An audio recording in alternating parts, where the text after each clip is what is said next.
नमः संस्कृताय। प्रिय संस्कृत मित्राणि, संस्कृत सेवा में आप सभी का स्वागत है।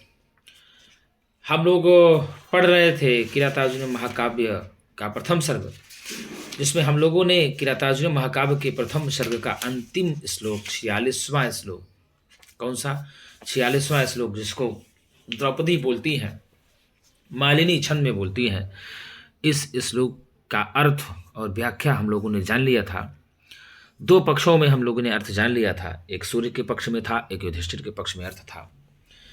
अर्थात कहने का मतलब यह हुआ कि द्रौपदी युधिष्ठिर को पहले पूरा उलाहना दी और उसके पश्चात अंतिम में श्लोक बोली कि विधि समय नियोगा दीप्त संघार जिहिमम शिथिल वसुमगाधे मग्न मापत पयोधौ रिपुतिमिरमुदस्यो दीयमानं दिनादौ दिनकृतमेव लक्ष्मीस्त्वां समभ्येतु भूयः।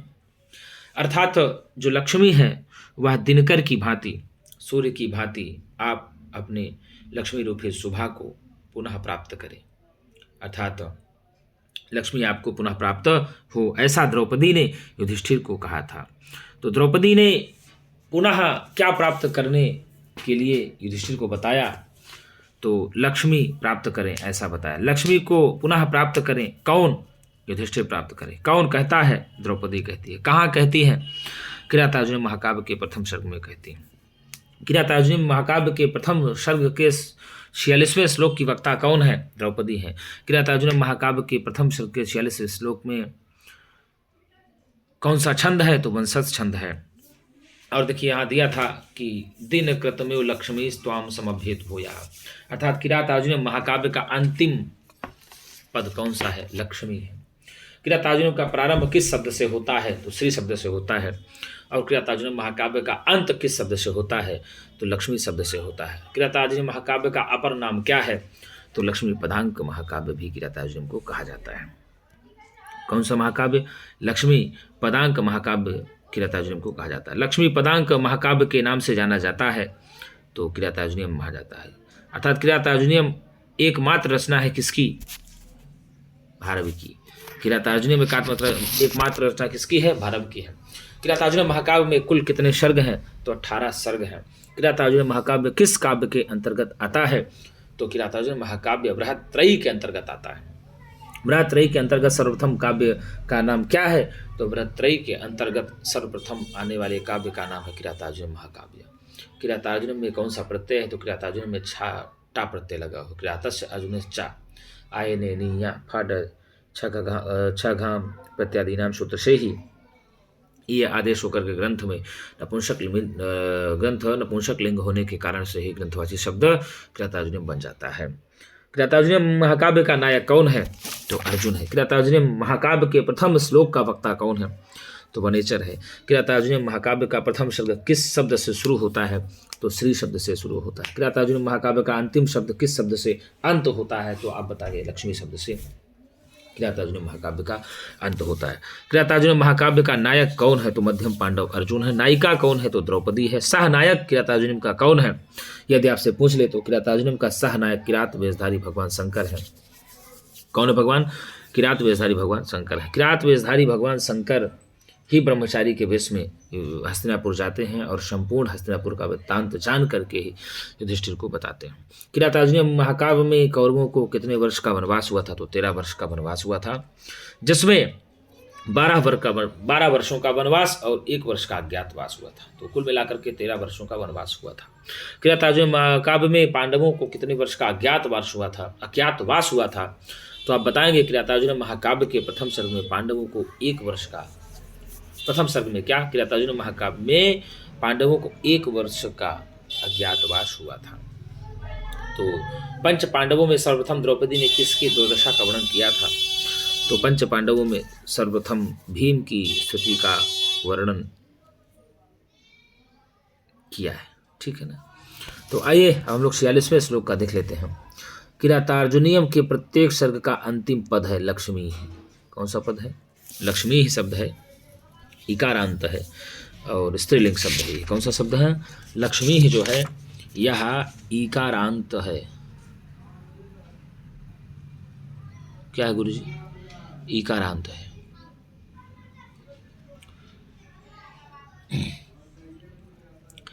और तो लक्ष्मी किरातार्जुनीम के प्रत्येक सर्ग का अंतिम पद कौन सा है? लक्ष्मी ही है। कौन सा पद है गुरुजी? लक्ष्मी ही। ठीक।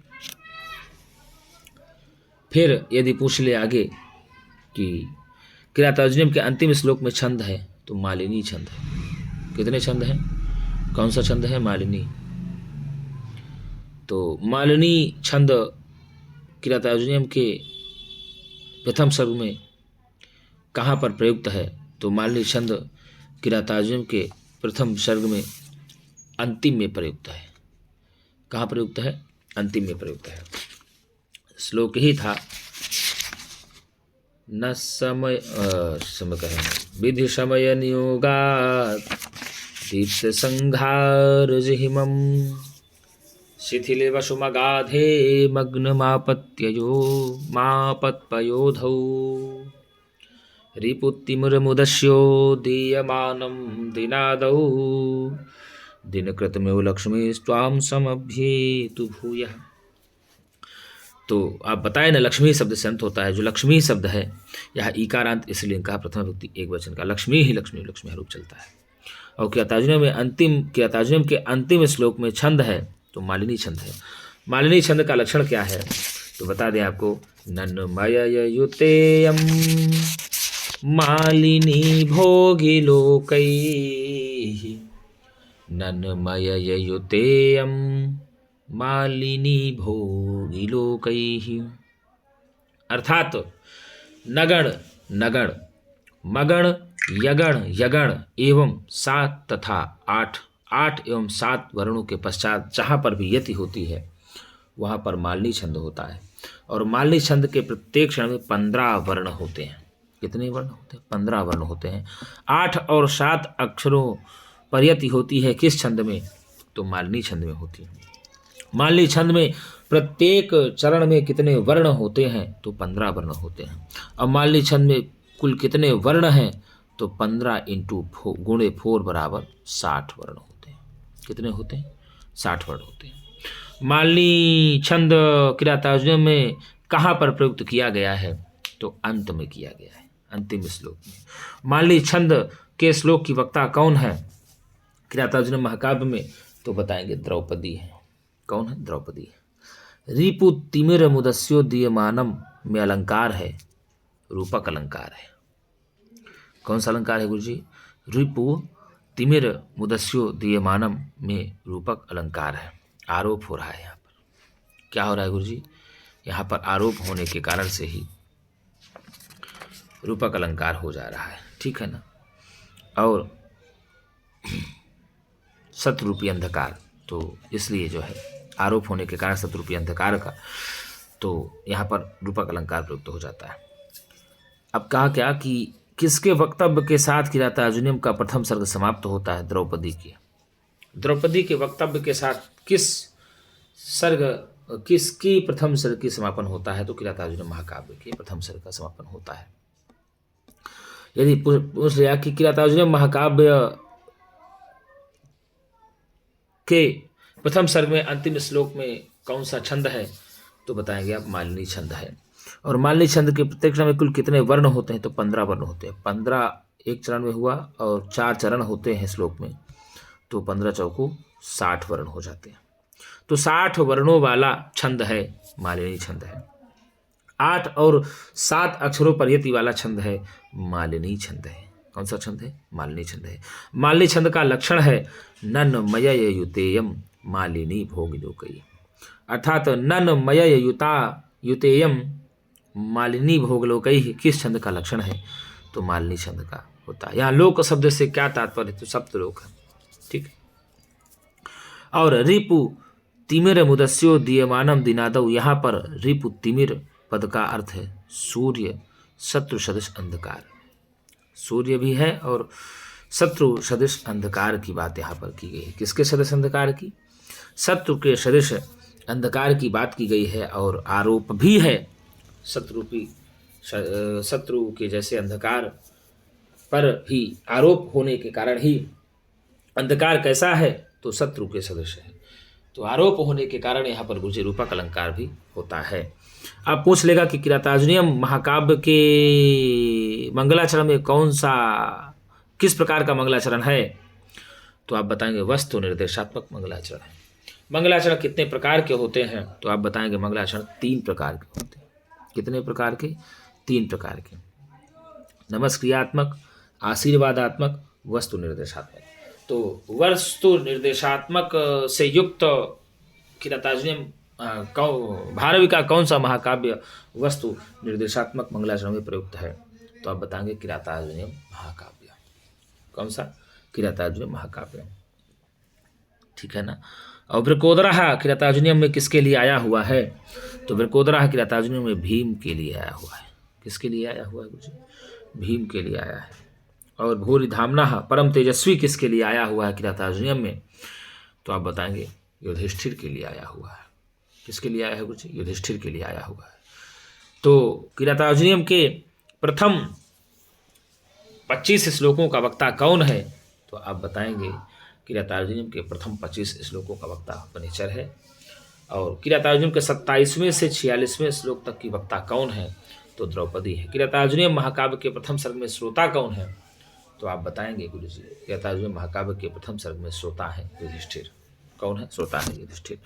किरातार्जुनीयम महाकाव्य के प्रथम सर्ग में कुल कितने वक्ता हैं, तो किरातार्जुनीयम महाकाव्य के प्रथम सर्ग में कुल 2 वक्ता हैं।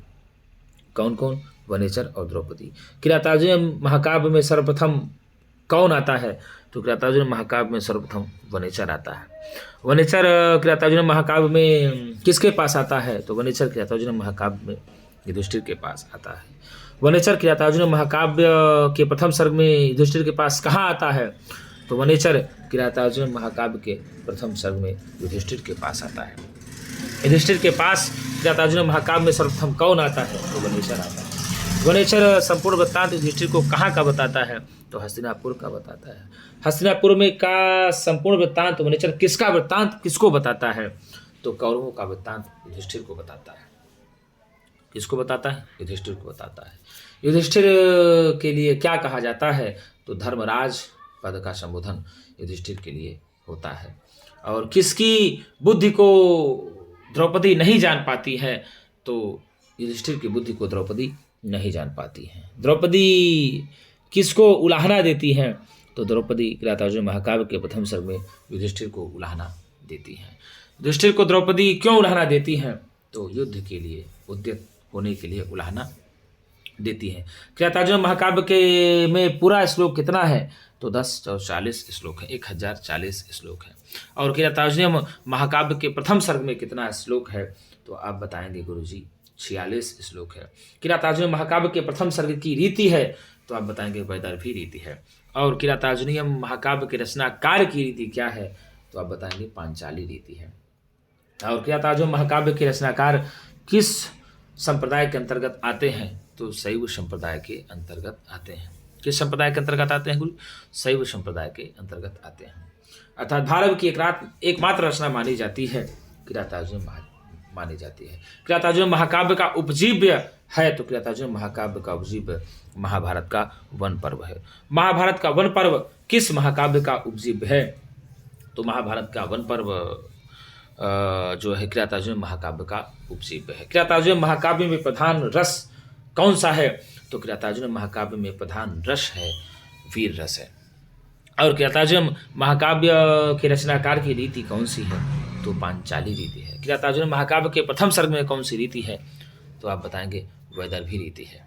कौन सी रीति है गुरुजी? वैदर्भी रीति है। एकाक्षर श्लोक की रचना करने में किसका नाम आता है, तो आप बताएंगे भारवी का नाम आता है। भारवी किस अलंकार के लिए माने जाते हैं, तो विचित्र अलंकार के लिए, चित्र काव्य के लिए भी भारवी का नाम आता है। ठीक है ना। तो इस प्रकार से हम लोगों ने आज किरातार्जुनीयम महाकाव्य के प्रथम सर्ग का समापन करने जा रहे हैं हम लोग मिल करके। और इसके पश्चात हम एक नए ग्रंथ के साथ आएंगे, जो आपका ग्रंथ होगा शिवराज विजय। कौन सा ग्रंथ होगा?